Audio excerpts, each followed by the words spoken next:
Today's story has a similar plot. Enjoy watching it.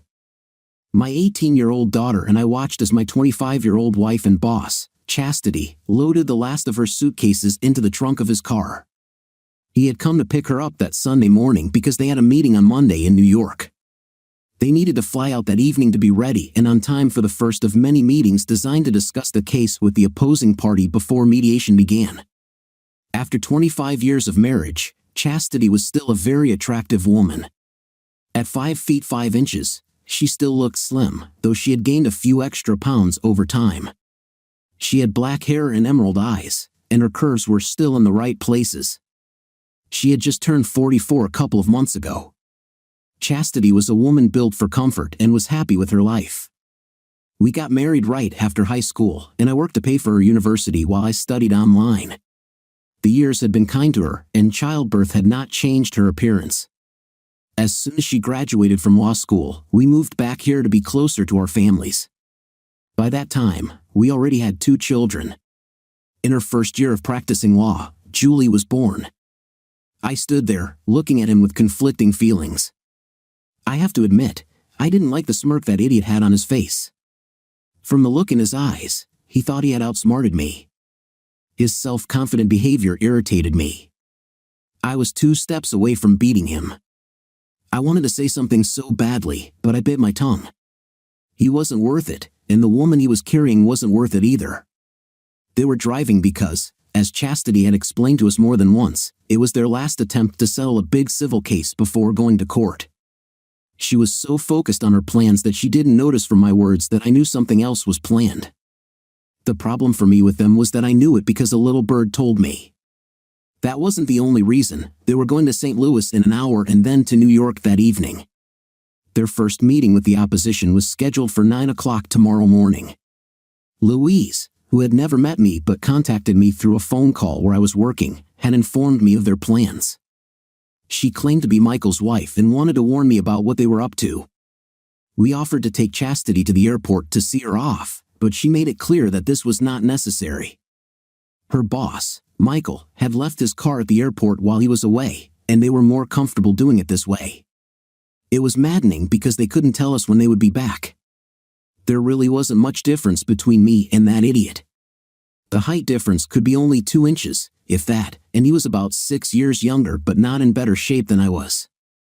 It didn't help that he was actually a nice-looking man. I knew it would be an equal fight. My daughter Julie, realizing that I was thinking about this, stood in front of me, making sure that I did not have the opportunity to jump off the step and confront him. She did the smart thing. If I moved, so did she, trying to keep me behind her. She did it to protect me from becoming a complete jerk. We stood on the porch and waved goodbye. No doubt Chastity was looking forward to wild nights with her new lover, Michael, in the bright lights of the big city. Chastity had been invited to the firm 6 years ago, and since she was promoted to associate partner 2 years ago, our lives had changed, and not for the better. The power of her new position seemed to go to her head. Unknown to anyone but me, Michael's wife, Louise, had contacted me a couple of weeks ago with many details about his past relationships with women who worked under him.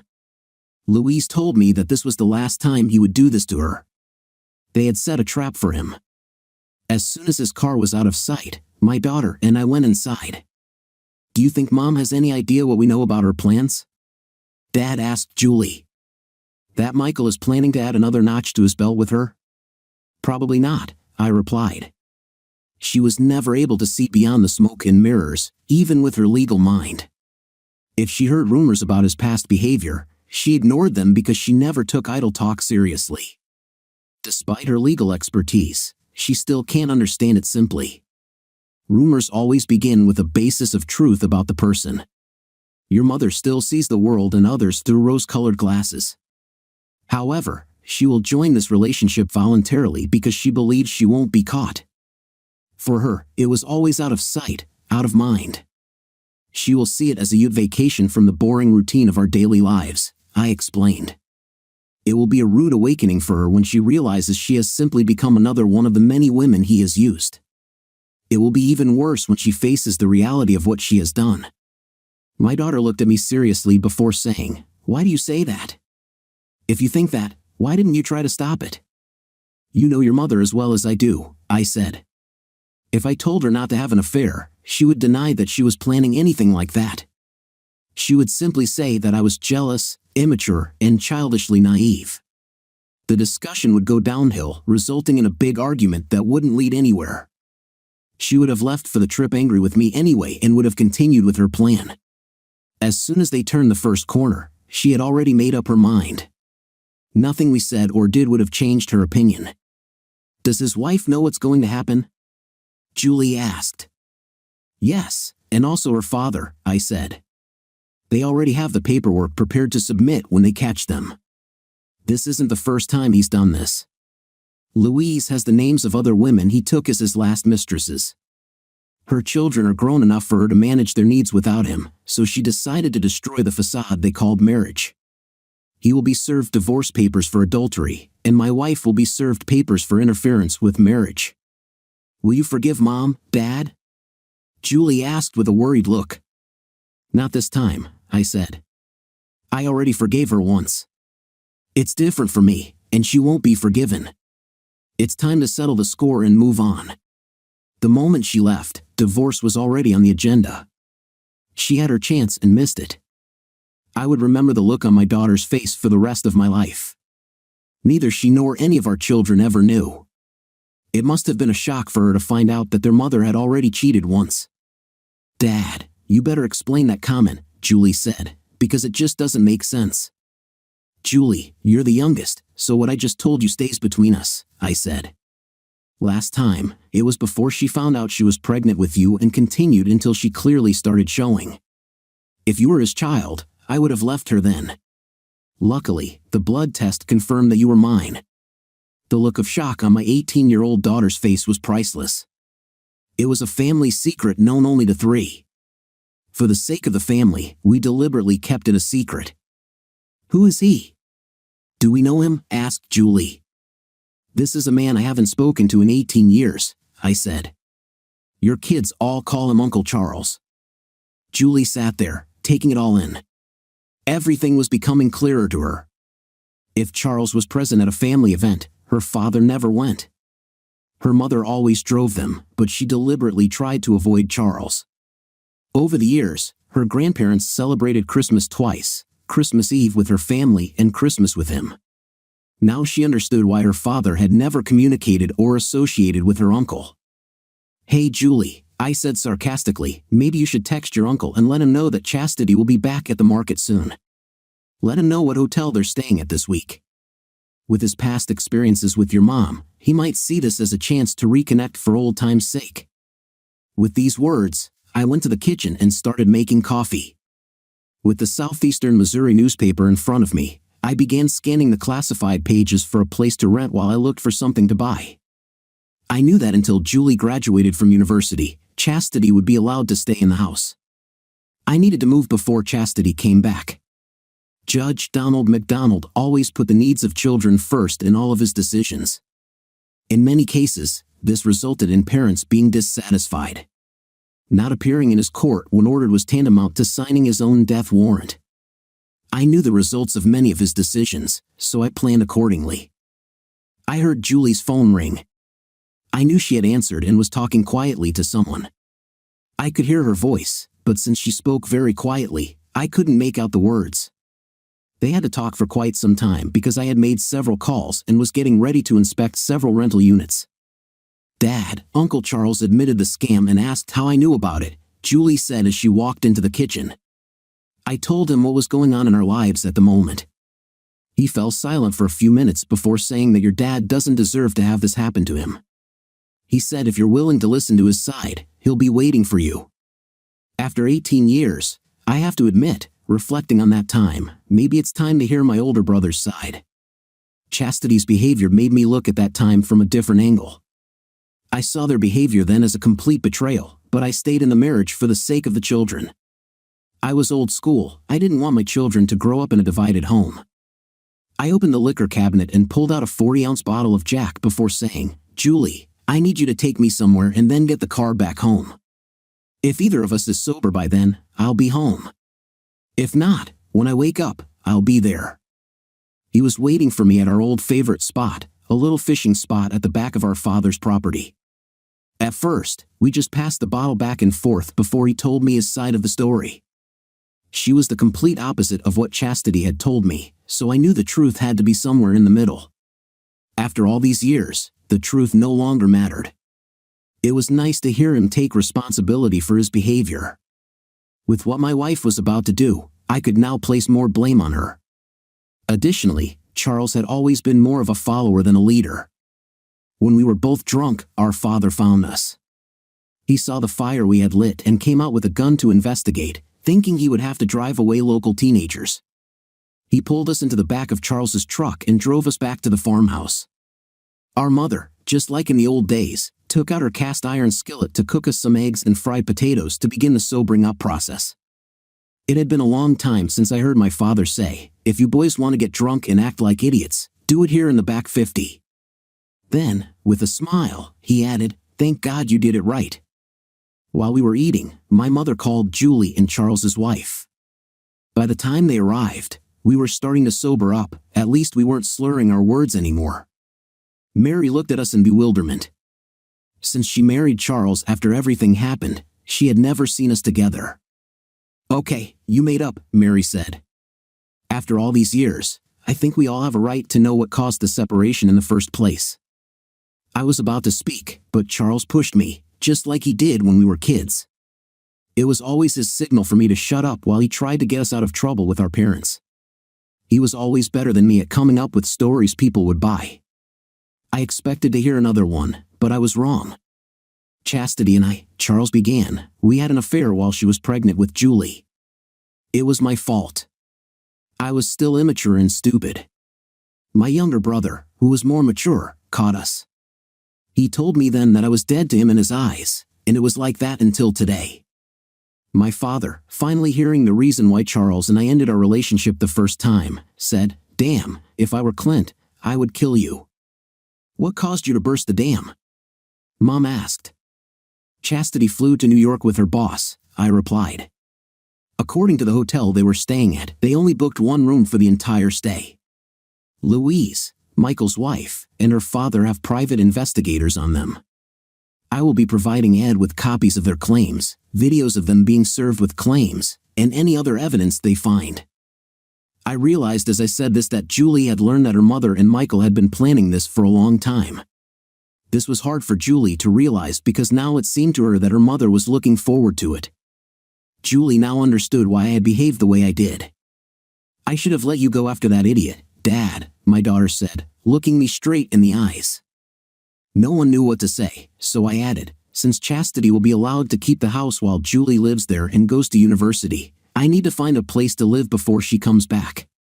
"Dad, I'm not going to live with Mom," Julie said. "Where you go, I will go. We will do it together." Julie was like me when she said something. She meant it no matter the cost. "Julie, come with me for a minute," Mom said, and they went upstairs. My parents' house was a huge 2-story farmhouse. By the time they returned, they had decided that Julie and I would move in with them for the time being. All we needed to take with us was our clothes. On the way home, my daughter told me off. "You need to stop defending Mom or any of us, Dad. We're all adults now."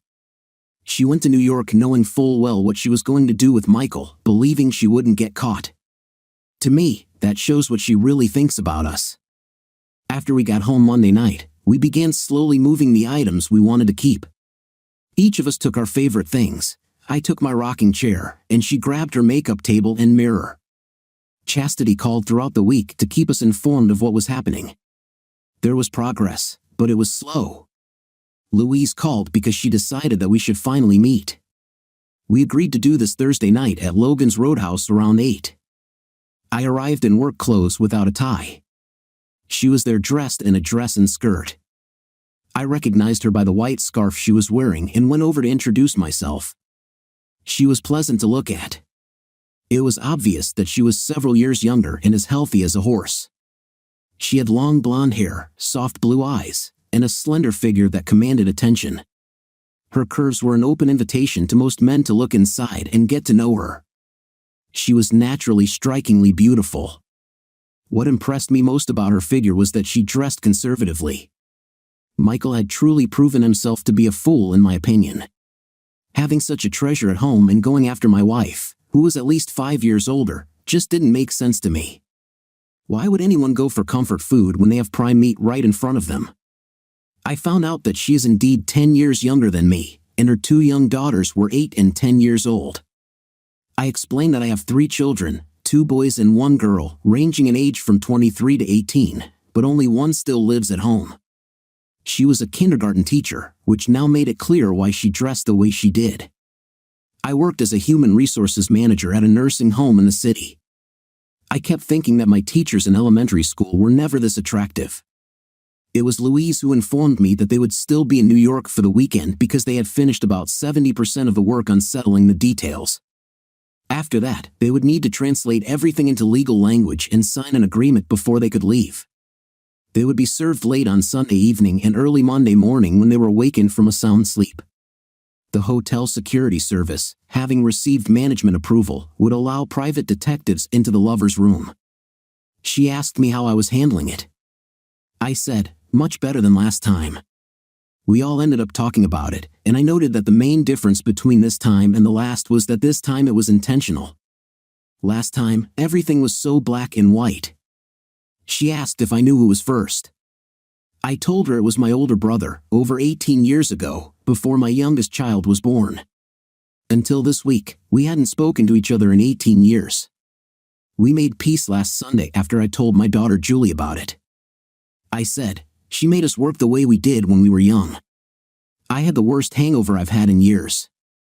Louise laughed, and I added, it makes it even worse that our father caught us like he did when we were prepubescent teenagers and dragged us home like we were still wet behind the ears. Louise thought it was funny but said it must be nice to be around her parents. I told her that my youngest daughter and I would be moving in with my parents until I found a new home for us. I took my tools, sporting weapons, and clothes and left the rest. I would keep Chastity's cell phone number active until Sunday evening and then block my wife's number forever. Before leaving for the night, Louise and I danced a few times in a nearby bar. I went home in good spirits, all things considered, and was questioned by my daughter Julie. She knew everything or should have known everything.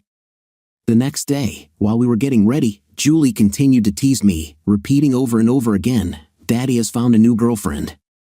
Julie and I enjoyed a fantastic Sunday dinner, and my parents were already fully settled. It was a special time for my mother because she had to cook for the group again. She was delighted that we both ate so much and that there weren't many leftovers. At 1 o'clock in the morning, I received a call that woke me from a sound sleep. Louise called to confirm that when the hotel detective let them into the room, they were both asleep. Cameras filmed the whole thing while they were being served in bed. She sent me a temporary copy of the video. I got out of bed, put on my trousers, and went downstairs to make some tea.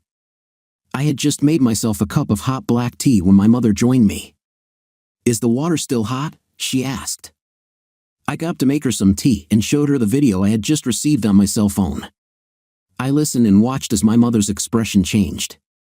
Chastity and Michael were caught without clothes under the sheets, their recorded voices expressing shock. Both looked like deer caught in headlights. No one who saw it could say that what they did was completely innocent. She immediately sent a copy to her own cell phone before putting it down. We're done with Chastity, Mom said. I loved the complete shock on her face when she was served with the civil suit. Julie and I blocked her phone number tonight, I said, because I was warned that they would be served with lawsuits tonight.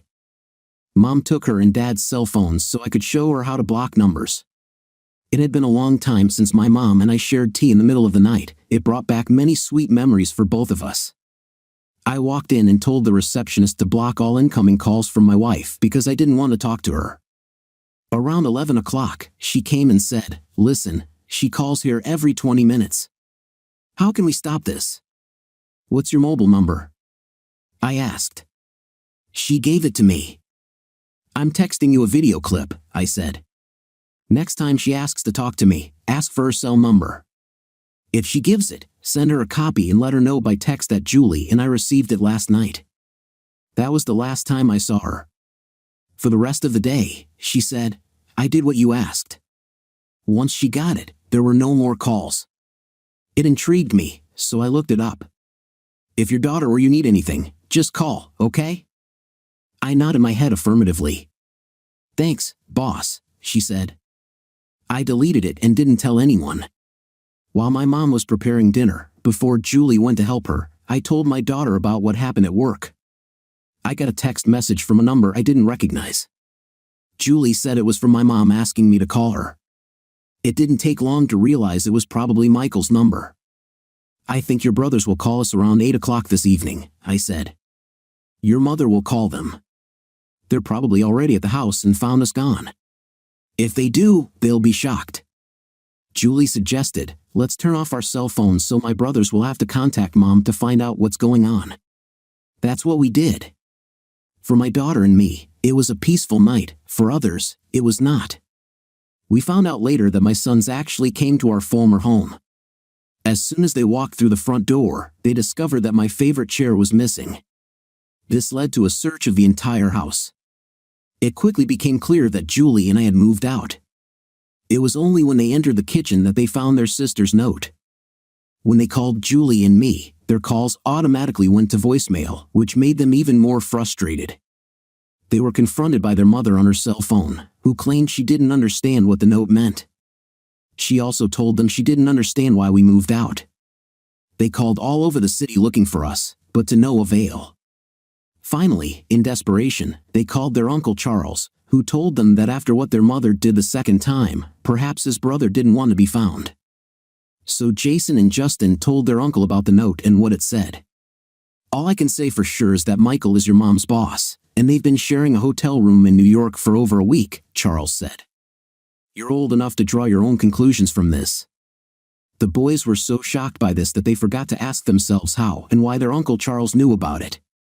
My sons, in their search for Julie and me, spread the news of the breakup between me and my wife faster and more widely than gossip could have. By the end of the next workday, my secretary forwarded a call from my oldest son, Jake. After the greetings, he got down to business. What's going on, Dad? He asked. Where do you and Julie live now? Not much, considering that in our world, what was wrong is now right and what was right is now wrong, I replied. Dad, let's not get into religion, he said. Just tell me the facts. Check your text messages for what I just sent, I said. This will answer your question. Send this to Jason, and if you want to talk, come see my father after dinner. With that, I hung up, texted the video, and sent one to Julie to let her know what I did.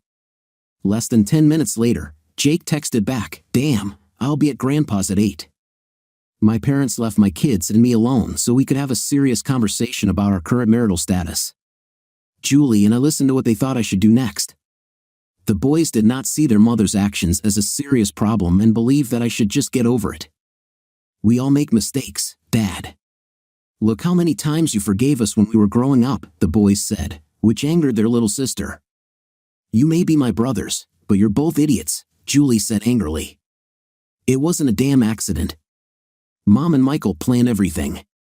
The hotel room was reserved for Mr. and Mrs. D. Michael trusted God a week before they left. As I watched your faces, it was a look I will never forget. We watched Mom leave our house that Sunday afternoon. She left knowing she was going to cheat, Julie continued. She made him pick her up and seemed worried about what she was getting into. Dad offered to take her to the airport, but no, she wanted to rub it in our faces by leaving with him. We were probably what they were laughing at on the way to New York. She didn't know that we knew and didn't realize we were seeing through their facade. Julie asked me why I didn't stop her, and I told her she would have lied and denied it. I continued, Your mother's actions made it clear that she was leaving the marriage. This was not an accident, it was all planned and intentional. Dad and I knew about it 2 weeks before she left, Julie said. Michael's wife warned us. That's why we had the video within an hour of them being served with the lawsuits. Boys, you have to understand that your mother didn't just do this to me, I said. She did it to all of us. I'm going to the doctor tomorrow to get tested for STDs. All my children looked at me with amazed eyes. I'm doing this because I can't be sure she didn't have other lovers on the side, I continued. This may be the first time she's been caught. She's been on business trips quite often over the past few years. Her behavior makes me wonder if these trips had a different nature. Dad, you can't be serious, Jason said. There's no chance that my mother had other lovers based on what we have learned. Can we all agree that we will get the truth about these questions from her? I answered, the truth doesn't matter, the facts do. If I don't have an STD, then we know that what you believe can be true. When there was no response from my 3 children, I said, it's time for me to go get a cup of coffee. My parents were in the kitchen and had heard the entire conversation. Clint, you're approaching this right, my father said. I wouldn't have thought about the possibility of others. As an attorney at a firm that partly sues the medical industry and pharmaceutical companies, it does raise the possibility that she slept with others. She was always flying off somewhere because there have always been mediations before the court. Even if she had separate numbers on these trips, all it takes is a call from one number to another. Since in our society, one truth can be another's lie, I cannot afford to trust everything she's been saying these last years. At that moment, my mobile phone rang. It was Louise. I said I should take the call in private, so I went out onto the veranda. Hi, Louise. Good to hear from you, I said. What's happened? I talked to Michael. It didn't go well. He doesn't understand why I'm filing for divorce, she said. He thinks I should forgive him and move on with my life as before. I told him that my daughters are old enough now, and I don't need him in their lives. That's when he realized that I no longer have love for him. He killed her through his false ways. Chastity, he says, is in a bad place now that she's not working. She's trying to figure out how they could have done all this. Looks like they'll be back home Thursday afternoon because an agreement has been reached. Julie, my daughter, and I blocked her number. I explained. I told the receptionist not to take calls from her. It got so bad that she asked me to make them stop. I gave the receptionist a copy of the video you sent and told her to forward it to Chastity. That stopped the calls. My wife now knows that we all know what happened. It must be hard for her to realize that she can no longer control the situation. I told Michael that his personal belongings would be kept in the garage until he retrieves them, Louise said. Then I told him that I had already changed the locks on our house. I just wanted to see how you dealt with it. I just finished a long conversation with my 3 children, explaining that this may not have been her only scam, and that's why I'm going to get checked out. When they asked why I thought it was necessary, I said, do you think your mother would honestly admit that she had other lovers? I guess I'm just taking it one day at a time. Julie and I moved out. We talked a little more before wishing each other good night. When I returned to the house, they were all in the kitchen. All 5 of them looked at me as if they were waiting for me to say something. I'm taking the day off tomorrow, I said. I have an appointment with a lawyer at 9 o'clock in the morning. Since the 2 lovers may be returning home on Thursday, I would like them to be served with their lawsuits when they get off the plane. I think that's when my sons finally realized the gravity of the situation because they started to have tears in their eyes. Then my father said, Jake and Jason, Michael wasn't the first man your mother was caught with, but he will be the last. He's a more manly man than I am because I would have killed the first son of a. That's nonsense, Jason said. Mom said she had never cheated before, and until we showed her the video, she denied having an affair. You are idiots, my mother said. Why do you think your father never spoke to your Uncle Charles until this week? They finally made up about it on Sunday night. The boys were amazed and looked at their sister. Uncle Charles admitted it, she said. He said our dad didn't deserve it, but he did. When I told Dad that Uncle Charles and I had made up, the emotions were raw for everyone involved. I got up and put the kettle on. All 3 of my children experienced the consequences of their mother's behavior in their own way. As their father, all I could do was be there for them. I knew it would change their lives in the future, even though they might never see it. How they deal with this will forever determine what kind of people they become. The boys decided they would rather go home and prepare for the workday tomorrow. By the time they left, the kettle was boiling. I prepared a cup of hot tea for myself and my mother since it was almost 11 o'clock. Julie climbed into bed, leaving me and my parents a chance to talk. They'll be watching you, Mom said. How you handle it will give them guidance. I know, Mom, I said. So I'm going to try to stay calm. To do that, I need to leave it to the lawyers. I can't go back in time and change what happened. Other than killing her, the rest is really out of my hands. For some, this would be the final decision, my father admitted honestly. You're right, but in my opinion, Chastity isn't worth going to jail for. So does Charles, I said. My father looked at me with pride in his eyes and said, "You are a better man, son. Your mother and I should have raised you right." The lawyer I contacted listened intently as I recounted the events that led me to her office. It was interesting to watch her take notes. When I mentioned the name of the company where my wife worked, her eyes lit up. "Mr. Clint Walker, did you know that I once worked for them?" she asked. "They have a code of ethics that is written down in the HR manual, which I still have a copy of." I think she saw my interest because she added, "We might sue the firm in addition to both of them. We might not get much more than legal fees, given the way state judges look at things at present, but it will create serious problems for both Brenda Ferguson and the company." "Let's do this," I said. "As far as I know, they are returning from New York and will be here on the first incoming flight from St. Louis on Thursday afternoon." After I left a deposit for her services, she said, "I'm looking forward to it. When they fired me, they said I had no desire to follow through. They'll soon find out how wrong they were." I left her office thinking that David was going toe-to-toe with Goliath. The company where my wife worked was the largest in the area and had 4 divisions. Our family doctor was shocked to learn why I wanted to be tested for intimate transmitted infections. He had been our doctor all the years while our children were growing up. He would never have expected this, but he figured it was better to be safe. What I didn't know was that my oldest son, Jake, called his mother after leaving his grandparents' house to let her know what was going on. When he told his mother that I was taking tests to make sure I was clean, she asked why. He told her directly that between Uncle Charles and Michael Truscott, no one in the family could say for sure that there were no other lovers when she was not at home. She wanted to say something, but Jake told her not to worry because she had been caught lying too often.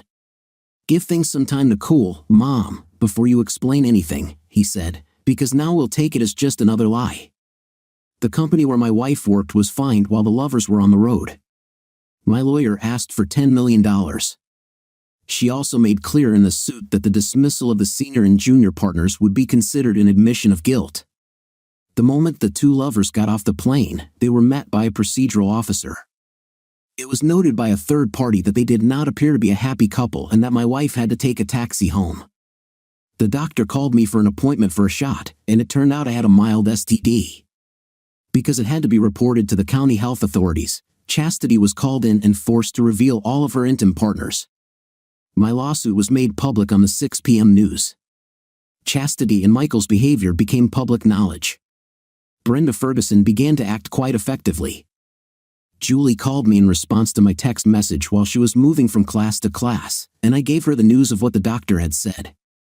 She called her brothers and told them that their mother must have had more lovers, explaining why. I sat with my parents and my daughter while they ate. I declined because I had a dinner date. My always curious daughter asked if I was with the same person as last week. When I answered yes, she smiled and winked. As I was leaving, she sent me a text message that said, "Daddy has a girlfriend." I was pleased that despite everything going on, she could still find humor in it. Louise Truscott smiled when she saw me as I walked into Red Lobster. This time, I dressed informally, as did she. "You don't do small things," Louise said with a laugh. "My dad says you're a rock star and he loves it. If that doesn't take Michael down a notch, nothing will." "The lawyer I hired used to work for them and is using me to get back at them," I said with my permission. "She's got a copy of the HR management policies that allows us to sue them for not following their policies." "I'd like to be a fly on the wall in their office tomorrow," Louise said. "It won't be a good day for them." The waitress then showed us to our table. We both ordered alcoholic drinks, after which Louise handed me an envelope. "Inside is a certified statement from 5 of Michael's subordinates," she said. They were all employees at the time. Their statements make it clear that they were forced to satisfy his intimate needs. "Oh, my case in court just got stronger," I said.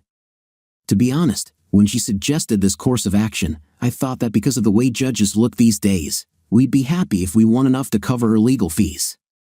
But this could go a long way toward establishing a long-term pattern of behavior. We both went through divorces and began to develop a friendship. I even started to enjoy the time we spent together. It was almost midnight when I returned to my parents' house. I sat in the kitchen waiting for the kettle to boil so I could make myself a cup of tea before bed.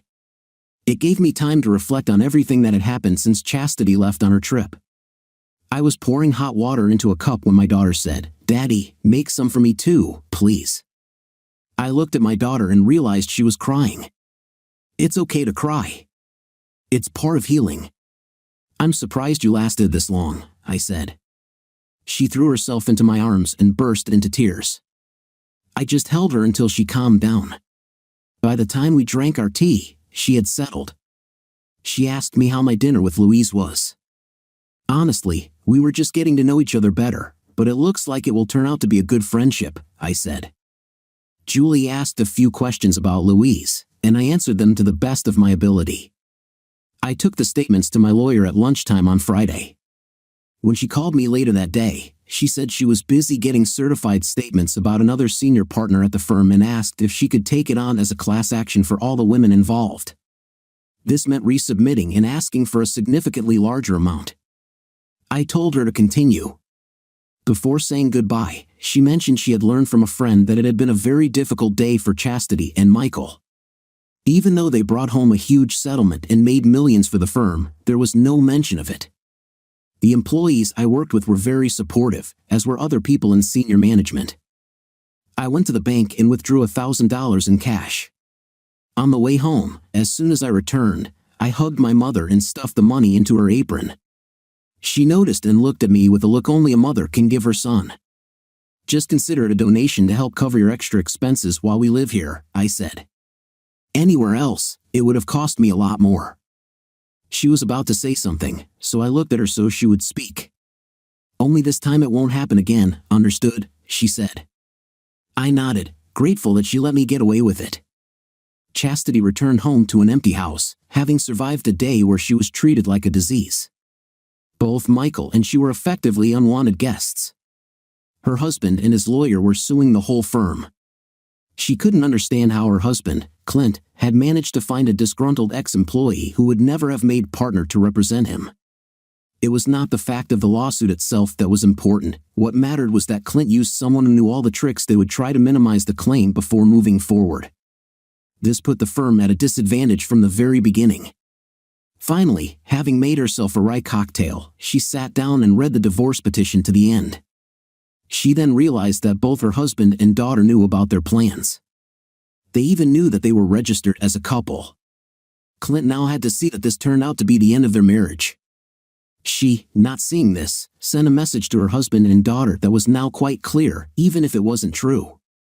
There was no way to undo the damage she had caused. Her best defense would be to stall until Clint calmed down. Maybe then they could talk. Jake was right, everything she did now seemed like a lie because of how everyone saw what she had done.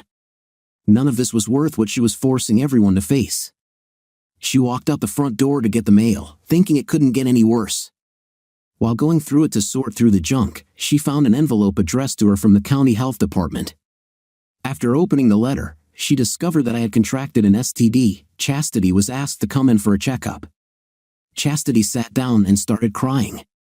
This was becoming a real nightmare for her. There had been several chance encounters on business trips in recent years. Clint would tell their children the results. Her family would now think that she was just a. Michael Truscott sat behind the counter in a dark bar on the cheap side of town, drowning his sorrows as he tried to understand why his wife Louise had filed for divorce. She had forgiven him for all the other times, which is what made this time so special. He really wasn't paying attention to what was happening around him, so he didn't notice the man who sat down on the stool next to him. Loud voices came from the other end of the hall, attracting everyone's attention. This quickly escalated into a fight.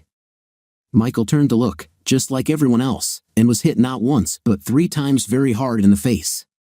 A voice from somewhere said, "I'm a friend of Chastity's husband, Clint. Every time I see you, I will do it again. What gave you the right to destroy the life of a good man?" The only thing you could see through the blood and pain was that it was one huge African American. I knew that the situation with my eldest son Jake had to be resolved. It happened on a Saturday afternoon while I was cleaning out a couple of paddocks in my dad's barn. Jake was very stubborn, and once he made up his mind about something, no one could change it. He visited his mother in the morning. Chastity took it badly and spent a couple of hours crying on his shoulder. He decided that it would be best for everyone if I took her back and we all continued to live as if nothing had happened. I knew there was no point in arguing with him, so I let him talk until he had let it all out. "Jake, if you were married," I said, "and found out that your wife was sleeping with others, would you take the advice you gave me?" He fell silent, so I added, "You come here and tell me that I've had enough of marrying her and that I should shut up and enjoy her presence in my life. This means that, in your eyes, I'm just a non-entity that everyone should trample on." His face turned white because he had never seen me like this. I was upset, so I added, "If you don't respect me as a person, as someone capable of making my own decisions, don't come here again." I walked away, leaving him standing with a huge dose of foot-and-mouth syndrome. He was young and foolish, like I had been in my youth. He reacted without hesitation. Now he had to face my reaction. Jake, not fully understanding his behavior, went to talk to his uncle Charlie. After hearing what happened, Charlie told Jake that it reminded him of how foolish he was at Jake's age. "Your mother was after me, Jake," Charlie said. "I fell in love, and it cost me 18 years of separation from my brother. You need to understand that there are always two sides to the story. Both parties express their emotions, and everything they say about the situation is colored by that. Your father is right. Your mother did not get the STD from Michael. So whoever it was, she brought it home and shared it with your father. To me, this proves that she saw my brother as nothing," Charlie added. "After everything he did for his family, this was his final reward. You tell them to accept this fact and live with it. It only made your father angrier. How you fix it is your problem," Charlie said. "But correct it, because if you don't, you may lose your father forever. Our father always said that you give a person who hurt you one chance. If they do it again, they're done. Your mother took her chance with me. It's sad that by her behavior she showed she never learned anything." It was a great day. On Monday morning, at the firm where Chastity and Michael worked, my lawyer had dropped my lawsuit against the firm, so they both returned to good standing. They were praised throughout the day for the outstanding settlements they achieved for their clients and the proceeds they earned. Michael Truscott looked terrible but managed to cope. He had 2 huge bruises and a cut above his left eyebrow. In one private moment, he walked into Chastity's office to tell her what had happened and what had been said as a result. Chastity was standing by my car as I left the nursing home that day. She looked tired and exhausted. When I came out to her, I had to be very careful about what I did or said. "Call off your dogs," Chastity said. "Michael has enough problems of his own without your thirst for revenge." "I don't know what you're talking about," I said honestly. "He was beaten," Chastity continued. "The man said that he is your friend, and every time he sees him, he will do it again." I started laughing. I thought this was one of the best pieces of news I'd had in recent weeks. Having calmed down, I said, "If I knew who it was, believe me, I would buy that man a large bottle of whiskey as a token of gratitude. I think your lover got off easy. If it were me, he would already be dead." Then I received a text message. I looked at it and saw that it was from Louise. She wrote that I should come to her as soon as possible because it was important. As soon as I read this, another message arrived with her address. I replied that I was already on my way. "I've never seen you so cold and cruel," Chastity said. "It shouldn't be like this. Get your damn lawyer and let's get a divorce already." I got into the car, started it, and drove away, leaving her standing there. I was done with her lies and ideas of morality forever. Louise was standing at the door as I arrived. It was obvious that she was very upset. "What's happened?" I asked as I approached the front door. "Is there something I can help solve?" "My dad's friend made his cousin beat up Michael," Louise said, "and used your name to send a message." I guess my huge smile said a lot. Relief quickly appeared on her face. "Are you not angry or worried?" she asked.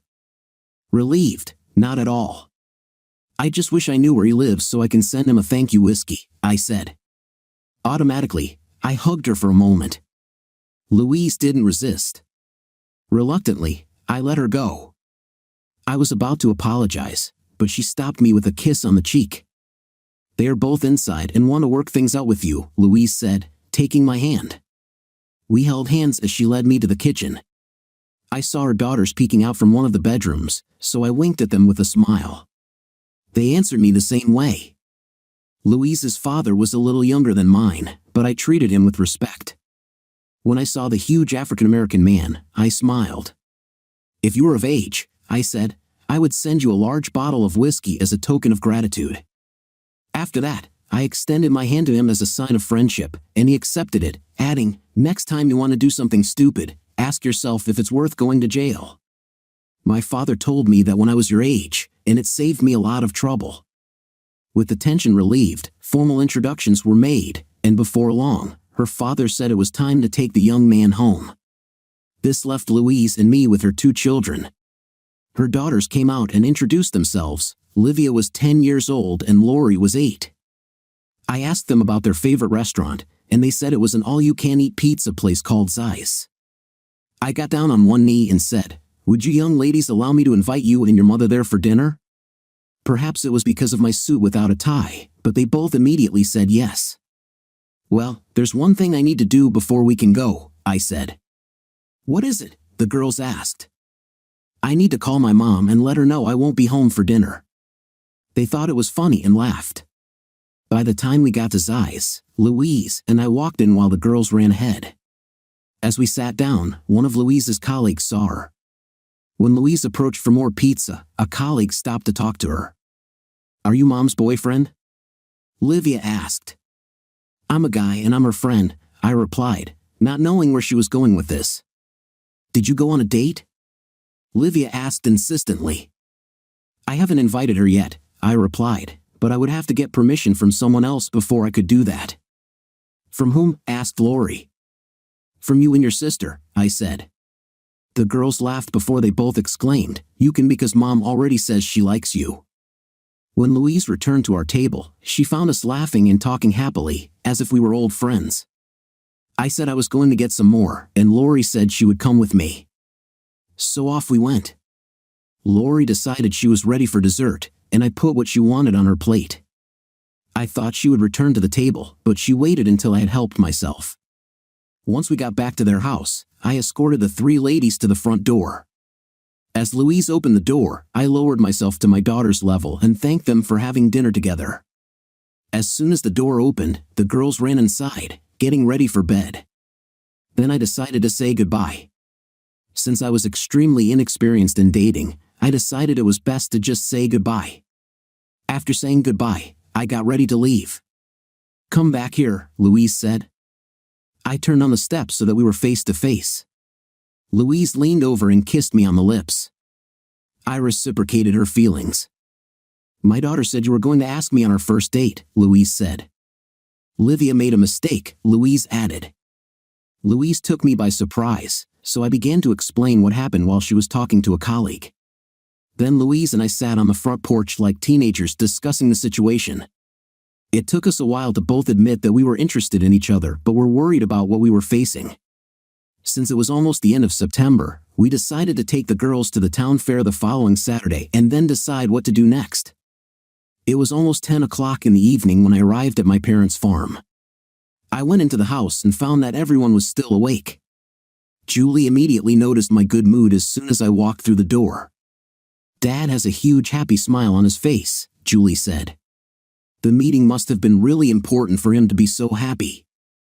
I told my parents and daughter about the events of my day. After I left for work, my father thought it was funny that Chastity asked me to leave Michael alone because he already had a lot of problems. On Friday, my lawyer filed a new lawsuit against the firm. The suit named 4 senior partners and 16 female victims, and I tried them jointly. Copies of the claim were delivered to the senior partners' homes. 3 of the older partners were told by their spouses not to return home. Brenda Ferguson continued her campaign of calling Chastity to find out the name of her divorce lawyer every day. My mother had email addresses for many of Chastity's relatives. That night, before I returned to the farm, she sent each of them a copy of how Chastity and Michael were served with the lawsuit. The text said that this was not the first lover Chastity had on these so-called business trips, it was just the first time she got caught. Clint contracted an STD. I was getting ready to go pick up Louise and the kids when Julie said, "You really love Louise, don't you?" "Julie, the sad fact of life is that since the divorce started," I said, "a lot of the friends your mom and I had over the years have disappeared. Louise and I bonded over shared experiences. Because of this, it was easy for us to trust each other. It's too early to tell where our relationship will lead, but I'm open to it." "Dad, if you need dating advice, don't hesitate to ask," Julie said with a smile. "Just promise me that you will introduce us to her before things get too serious." It seems that Louise was afraid of heights, so I spent about an hour with her daughters on the Ferris wheel. At their age, it was a favorite pastime. We played it by ear and just enjoyed the moment. All four of us then headed to the food area. The children decided that they were hungry. Lori sat on my shoulders because she was tired. We were queuing for food when my brother Charles and his wife found us with their two youngest. The elders were somewhere with their friends. Presentations were made, and Mary and Louise hit it off immediately. As soon as I took Lori off my shoulders, we sat down to eat. The four children found company in each other, and the adults could only follow along. Considering the cost of fare rides these days, it didn't take long before I had spent a couple of $100s. Mary and Charles decided to have a Sunday family meeting and invited Louise and her children. Louise said she would love to come, but her daughters would be spending the day with their father for the first time since he left for New York. By 6 o'clock in the evening, the children were very tired. Louise had just bathed her daughters and put them to bed when Michael called her. He said he wouldn't be able to pick up the children on Sunday because he was in the emergency room receiving medical care. Looks like he had been beaten again. Louise told him it couldn't be Chastity's husband because he had spent the whole day at the fair with me and the kids. Michael was unhappy about this, so I called my brother to let him know the kids were coming. I left her house around 9 p.m., reluctantly, because we had decided that we would start dating on Sunday. I picked up the new ladies in my life at 2 o'clock in the afternoon and went to my brother's house. Julie and her current interest were already there, and my mom and dad were also present. Charles's entire family was in place, and my two oldest children arrived last. It was a big event for my brother, as it was the first time in his entire married life that I was in his house. Mary was delighted to introduce Louise and her two daughters to everyone, and it didn't take long before they were accepted. What got interesting for me was when my oldest son said we needed to talk. We moved to the edge of Charles's property. "Dad, I was wrong," Jake said. "I succumbed to my mother's manipulations. She set me up when I came to you last week." Uncle Charles and several of my colleagues explained everything to me. "What lesson did you learn?" I asked. "When it comes to family, first of all," Jake said, "the best thing to do is to stay away because no matter what you do, you're only making things worse. You need to let them figure it out on their own, in their own time, not yours." "You're right," I said, "but this is the hardest thing we do because we care so much. Your mother and I will be able to talk to each other someday, but that day is still far away because of the way she behaved." "Behavior," Jake repeated. "Yes, behavior, because that's the only thing that can't be argued or explained," I continued. "Look at Louise. She stayed in a loveless marriage until she thought she could raise her daughters on her own. She chose to be patient until the time was right for her. Her behavior says more about her character than anything else. Your mother's behavior stunned your sister and me because of the cruelty with which she did it.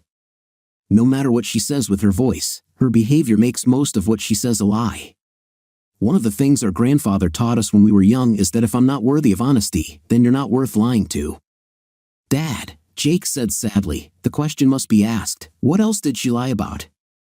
"That's a question that will never be answered," I said. "There's no point in wasting time looking back, son. All we can do is learn from it and move forward. I like what I see in Louise, but the more I learn about Michael and Mom, the more I think they deserve each other." Julie came up to us and said, "Your conversation is starting to attract attention. Maybe you can leave the rest for later." "We're done, sister," Jake said. "I just needed to apologize to Dad." Jake walked away, and Julie asked, "What was that about?" "A bad case of foot and mouth disease," I explained. It's good to see that he had the sense to admit it. Charles and Mary had a wonderful dinner. Mary took many photographs of us together, and everyone liked the way Lori kept an eye on me when the kids started a water fight. I joined in, of course. It ended 4-1, and I was soaking wet before they got tired. I was sitting in the lounge chair drying off when Lori climbed into my lap and fell asleep. From the corner of my eye, I noticed Mary and Louise talking about the developing relationship between me and her daughters. My father sat down next to me and said, "This little girl has already chosen you. Be careful and make sure you're not getting into this just to get revenge on Michael." I told him about our relationship from the day Louise first called me. He smiled and said, "I should have listened to my thoughts on this. Your mother asked me to have this conversation with you. Whatever you decide in the future, you both have my support." "Dad, look at our society as a whole," I said. An avid Democrat, most like one of this country's greatest presidents, John F. Kennedy, denies his membership, runs for the same office on the Republican ticket, and wins. In the next election, the most conservative members of Congress refuse to run again. What the Republicans are left with is more consistent with the views Kennedy had. However, the media fills the airwaves with hatred, propaganda, and lies, making him a traitor to the democratic values he has always upheld. He hasn't changed, but the opinions of those who look at him have changed. He's still a Kennedy Democrat. Now they are trying to convict him for something he says he didn't do and remove him from office. At the same time, they are trying to elect to the same position a person who claims to have done what the president is accused of doing. "What is the meaning of this statement?" asked my father.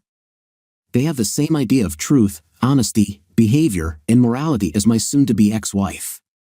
Those who are not New Democrats are just pieces of crap that they want to wash out of society. Truth, honesty, and good behavior mean nothing to them until they are convicted and imprisoned. Then they falsely claim that they are very sorry. My father laughed and replied, "People need to learn to flush 100% of the truth they see in the media and social networks down the toilet. Finding honesty in real life is hard enough for anyone, however, most are too stupid to understand this." It amazes me that we are seeing two versions of Democrats fighting each other. This simple truth explains a lot. Beyond that, considering all the accomplishments he has achieved despite all his opponents, I wonder if it is because of their hatred or because of how incompetent their accomplishments look compared to his. I continued, "Most of those running for re-election have years of experience achieving nothing but getting re-elected again." "Damn, Clint, that's a strong statement." My dad said, "It just goes to show how effective the media is as a propaganda machine." On Monday, while I was in my office, a detective came to talk to me about the ongoing problem with Michael Truscott. It took me about an hour to explain to him what I knew and provide the list of women whose spouses had just found out about his affairs with their wives. "Officer, I suggest you go and talk to Brenda Ferguson and ask her for the list," I said. More than 6 weeks had passed since I learned about their relationship. Louise, Michael's wife, called me to tell me what they were planning. It had been at least 4 weeks since they went on a romantic trip. I met his wife for the first time while he was in New York with my wife. Since then, because of what was going on with our spouses, his soon-to-be ex-wife and I have grown closer and are now in a relationship that we are still trying to figure out. "It definitely paints a different picture," the detective said. "Michael Truscott seems to blame you for ruining his marriage rather than his behavior. I'm starting to think he's one of those people who can't take responsibility for anything and blames someone else." After he left, I called Brenda and told her what had just happened. She expected this to happen. Michael was the type of person who would set others up, and she believed he was behind her dismissal from the firm. Brenda then told me that my wife had finally found herself a lawyer. I found out when I returned home to my parents that it was my mother's letter that made Chastity give up. Until then, she still thought that something could be worked out between us. Once I cooled down after everything that had happened, I realized that Chastity must have believed that I sent this letter out of revenge. On Wednesday, Julie and I took Louise and her daughters to dinner at Olive Garden, where we were joined by my sons. During dinner, I revealed that Chastity had finally hired a lawyer to negotiate the terms of her divorce. Both of Louise's daughters seemed excited about Julie for some reason, and Julie was happy about the attention. Overall, Louise and I thought the dinner was a success. 2 months had passed since the last family meeting. On Friday afternoon, I sat next to Brenda Ferguson, waiting to be called before Judge Donald McDonald. My soon-to-be ex-wife and her lawyer, a divorce lawyer from the same firm, were sitting across from me in the hall. We agreed on the division of property. Since there was no mortgage on the house, it was quite simple. Chastity agreed to buy out my share of the house based on the current appraisal and give me half of our joint savings. When we were called before the judge, each of us had to confirm that we agreed with everything. As soon as we did this, the divorce was finalized. Chastity stopped me on the front steps as I was heading into the parking lot and said, "I ruined myself. I finally admitted my behavior to our sons." Julie still refuses to talk to me because she thinks what I did was intentional. I only wish I had seen earlier what kind of message I was sending. I would accept that explanation from our daughter because of her inexperience in life, I said, but from an adult, it sounds so self-confident and superficial. Louise's divorce had already been finalized. She got everything she could out of him. Michael was to pay $3,000 a month in child support, $500 each until they were 18, and half the cost of their post-secondary education. The house they owned was to be sold, and the profits divided equally. For some reason, Michael left the company and moved to another city, opening his own business. It seems that his constant encounters with fists when he least expected them got to him. With the share he received from the company, he was provided for life. My parents invited Louise and the girls over for dinner. What we didn't know was that my parents also invited Louise's parents. Given the developing relationship between Louise and me, they decided it was time to start getting to know her family in case something serious developed between us. Brenda Ferguson negotiated with the insurance company responsible for the firm's liability insurance. It looks like the case will be resolved out of court. After paying her 30% share, we will all receive more than $750,000. We all sat around Mom's formal dining room table, which was being used for the first time in years, just relaxing after a big dinner. When I stood up, I pushed back my chair, got down on one knee, and took the ring box out of my pocket. I said, "Louise, will you take a second chance and marry me?" Louise, in complete shock, said, "Yes." That's when the real party started. Mom had to call Charles, Mary, and my two sons about the good news. They arrived within half an hour. Amidst all the excitement, I noticed Lori was crying, so I walked over to her as she sat on the floor and sat down next to her. She immediately climbed onto my lap. "What happened, baby?" I asked quietly. "No, nothing. I'm just happy that you're going to be my dad," Lori said. I looked at Louise, who had tears in her eyes. I think she could see them in mine, too. I stood up holding Lori and walked over to her mother. Everyone understood that this was an important moment. "Mom," Livia said, "when Mom and you get married, will we also take your last name?" "As soon as the court allows," was my answer. "Livia and Lori," my father said, "from now on, you can call us grandparents, okay?" My only thought was how much time my new daughters would spend with my parents. Both enjoyed the prospect of spending time on the farm. My father would teach them how to ride horses in no time. Later, in private, Louise asked me how I was going to convince Michael Truscott to let me adopt his daughters and legally change their last name to mine. I said, "Leave it up to me." Then the search for a home began in earnest. The plan was for Louise and the girls to move there before our wedding. About a month later, I showed up unexpectedly at Michael Truscott's office. His secretary told me to come in. I walked in and closed the door behind me. His face had begun to heal, but his appearance had changed greatly. He had been beaten 8 times. The detective had interviewed all of his former lovers and their spouses, but he still had no firm suspicions. I decided to take the risk that he truly believed I was responsible for the disfigurement on his face. "I think you heard that Louise and I are getting married," I said before he looked up. Michael's face went white as he looked up, seemingly convinced that I was the person responsible for his injuries. "What do you want from me?" he said fearfully. "I need your permission in the form of a legal document to adopt your daughters so they can legally take my last name. This is not my wish but the wish of Livia, who asked her mother and me if she and her sister could take my last name. This must be done in a way that legally recognizes us both as their fathers and allows them to change their last name to mine." "Why should I consider this?" he said. This will get you away from me forever." "If you don't agree," I said, "you and I can meet often." It took him half an hour to type and print the document I asked for. I knew he didn't really care about his daughters because I hadn't seen them since he left for New York.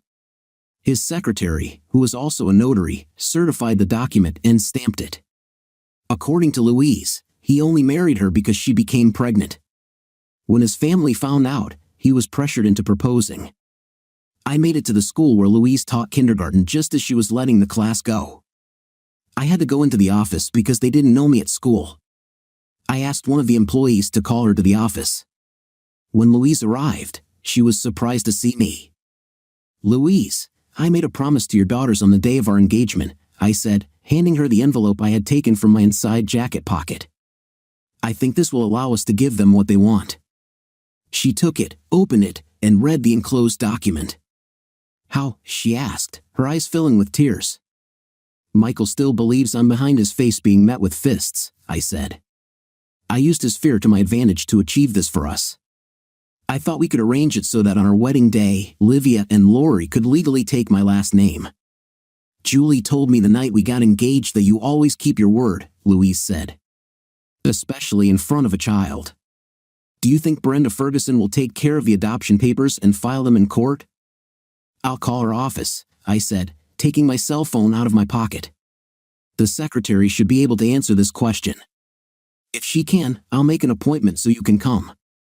The office secretary, a woman, couldn't help but overhear our conversation and said, "Louise, have you set a date?" "No," Louise replied. "I wanted to, but Clint said he wouldn't do it until he found a way to convince Michael to let him adopt my daughters," Louise said. "He felt that if we were going to be a family, the kids should get what they want. When we say our vows, we will be able to meet with Brenda later that afternoon." She was delighted for both of us. Within 20 minutes, she prepared the necessary documents and printed them with the notary statement provided by me. They were due to be filed in court by the end of the day. It took a week before we found out that my adoption and their last name change would be approved. All they wanted to know was when it would take effect. To resolve this, we held a family meeting. We scheduled it for Sunday because the movers would still be moving Louise's and the kids' things to our new home. The rest of the week, Louise and I were at work. The next morning, the detective investigating the ongoing attacks on Michael Truscott visited us to tell us that 2 arrests had been made. One of those arrested was another senior partner at the firm with whom Michael had slept, and an African-American man who still believed they were in a relationship. Both of those arrested were men. My brother Charles and his wife met us on Sunday. On Monday, we were the last ones to arrive. We came with a huge pot of Boston baked beans that Louise had made. It was a potluck brunch. After the greetings, my future father-in-law asked, "What's new?" "We want to announce that in 2 weeks, 6 days before Christmas," I said. "If we can use the little shed for our parents' equipment, 2 things will happen. First, Louise and I will exchange vows, and second, the adoption of Livia and Lori will be completed. All 3 will take the name Walker. We will be spending our honeymoon next summer with our daughters." Louise added, "It will be held at either Disneyland or Disney World." There was a commotion, but in a quiet moment, Livia came over to me, sat on my lap, and said, "Thank you, Dad." "For what?" I asked. "Because you love us enough to keep your word," she replied. I couldn't answer because the 10-year-old's words, which sounded so sincere, left me speechless. I just took her into my arms and hugged her tightly. "What do you think of our story today?" In my opinion, the wife was totally wrong and should have told her husband she didn't want to be with him. What's your opinion? Let me know in the comments. See you later.